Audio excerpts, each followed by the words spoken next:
Nah, terakhir saya ingin menyinggung sebentar ini. Ini lagu yang populer sekali, dikenal di mana-mana. Tombo Ati. Ini memang kalau untuk Indonesia, untuk Jawa itu Sunan Bonang dipandang yang membawa syair ini yang sekarang jadi lagu.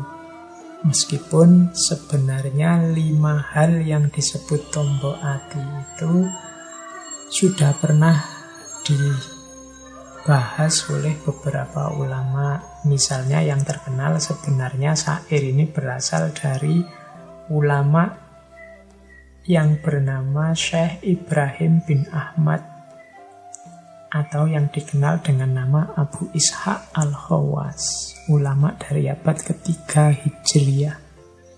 Kemudian syair ini juga tentang 5 hal ini juga disinggung juga kalau teman-teman pernah membaca kitab Al-Adhkar. Jadi isinya memang indah.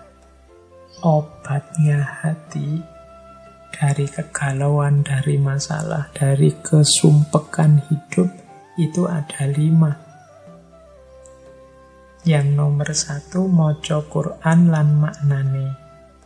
Itu dalam naskah aslinya yang bahasa Arab bunyinya qiraatul Quran bitadabbur. Kenapa harus bitadabbur? Karena dengan merenungi maknanya akan aja banyak solusi kita dapatkan menghadapi problem-problem hidup kita. Insya Allah solusi-solusi itu akan bermanfaat. Makanya kalau hati sedang sumpek, sedang ruwet, ayo baca Al-Quran. Tapi plus maknanya juga. Kalau hanya membaca tanpa paham maknanya, yang manfaat ketentraman batinnya ada. Tapi lebih maksimal kalau ditadabbur. Nah, ada maknanya yang kemungkinan besar juga akan bermanfaat jadi solusi terhadap problem kita. Yang kedua, sholat wengi lakonono. Sholat malam lah, qiyamul lail. Qiyamul lail itu sebenarnya menjelaskannya mudah. Di situ ada ketenangan, di situ ada kedekatan dengan Allah. Ketenangan dan kedekatan ini penting saat kita menghadapi masalah. Yang ketiga, wong kang soleh kumpulono, mujalasatus sholihin. Kita ini lemah, kita ini banyak kekurangan, tapi kalau kumpul dengan orang-orang soleh, insya Allah kita juga ketularan cahaya dari mereka. Kita sedikit-sedikit akan mendapat percikan cahaya dari mereka yang menerangi hati kita yang sedang galau, sedang gelap. Kadang-kadang kan kalau kita jejer ulama tertentu, jejer para solihin tertentu, ndak ngomong cuma jejer saja, kadang lihat fotonya saja, batin kita ikut tentram. Nah, itu gunanya mujalasatus sholihin. Yang keempat, weteng engkang luwe, perut yang jangan kekenyangan, kalau bisa lapar. Kholaul batin. Orang yang kekenyangan itu biasanya susah untuk berpikir aktif. Kadang-kadang kita itu kalau habis buka puasa kebanyakan makan, tarawih itu kan ngantuk. Tapi paginya enggak. Waktu kita puasa enggak terlalu ngantuk. Jadi perut jangan terlalu penuh itu penting. Demi apa? Aktivitas, kreativitas, sekaligus tirakat. Ini gandeng dengan yang terakhir. Zikir wengi ingkang suwe. At-tadurru indas sahur. Di sepertiga malam yang terakhir, kita bermunajat mendekat ke Allah. Jadi 5 hal ini akan sangat membantu kita saat kita punya masalah, ada kegalauan-kegalauan dalam hidup kita. Termasuk hari ini nih kan kita sedang ada ujian berat dari Allah yang namanya pandemi COVID. Ayo kita hidupkan lagi 5 tips ini. Kita perbanyak ngaji sambil merenungi maknanya, Jangan lupa sholat malam. Berdekat-dekatlah dengan orang-orang yang soleh. Kemudian perbanyak puasa. Kosongkan perut.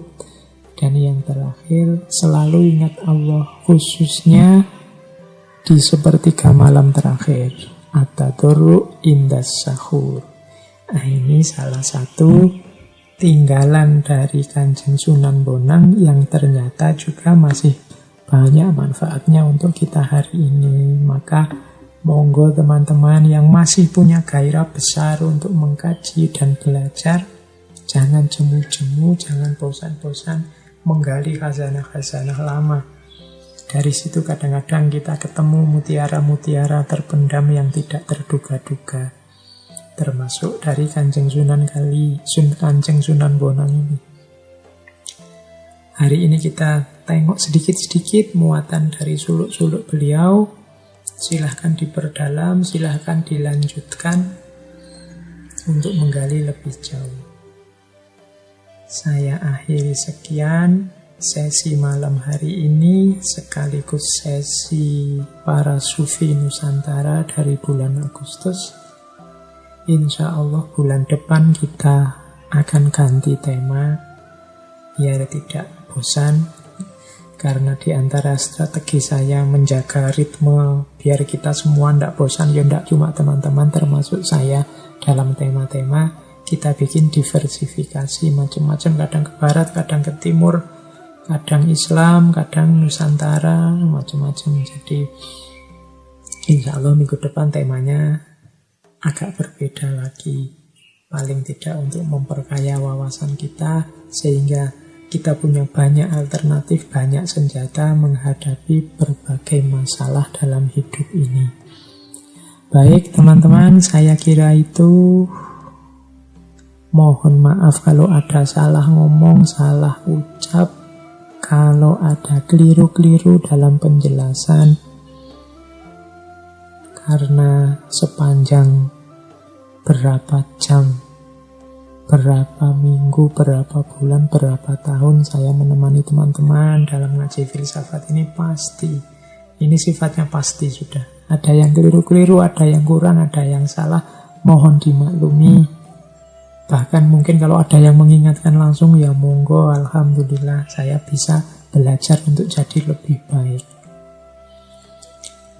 Saya akhiri sekian, kurang lebihnya mohon maaf. Wallahul muwafiq, wallahu a'lam bissawab. Wassalamualaikum warahmatullahi wabarakatuh.